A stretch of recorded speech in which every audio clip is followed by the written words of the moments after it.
IVF ట్రీట్మెంట్‌లో daily injections ఇస్తారు కదా! దానికి డైలీ క్లినిక్ రావాలా?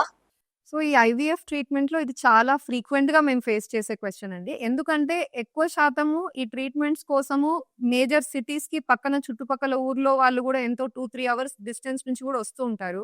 సో, వాళ్ళకి ఐవీఎఫ్ ట్రీట్మెంట్ అవసరం ఉన్న వాళ్ళకి మనం మొదలుబెట్టినప్పుడు దీంట్లో భాగంగా వాళ్ళు ఇంజెక్షన్స్ రోజు తీసుకోవాల్సుంటుంది.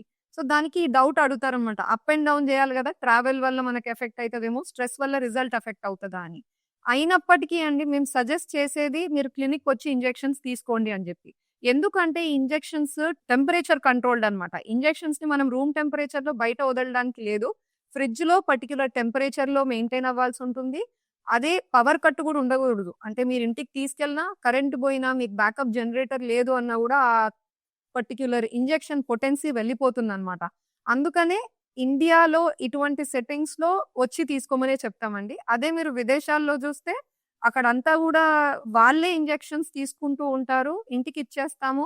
సో, వాళ్ళు సెల్ఫ్ అడ్మినిస్టర్ చేసుకుంటారు. ఎస్పెషల్లీ ఇక్కడ గూడా ఇన్సులిన్ ఇంజెక్షన్స్ డయాబెటిస్‌తో బాధపడే వాళ్ళు సొంతంగా వాళ్ళే తీసుకుంటారు గాబట్టి, ఈ ఐవీఎఫ్‌లో ఇంజెక్షన్స్ కూడా అలానే ఉంటాయి. Subcutaneous injections. Very easy to take. But just మీరు ఈ టెంపరేచర్ కంట్రోల్ అవన్నీ మీరు చూసుకోగలిగితే ప్రాబ్లమ్ ఏం లేదు. మీరు ఆ ఇంజెక్షన్స్‌ని ఇంటికి తీసుకెళ్ళొచ్చు.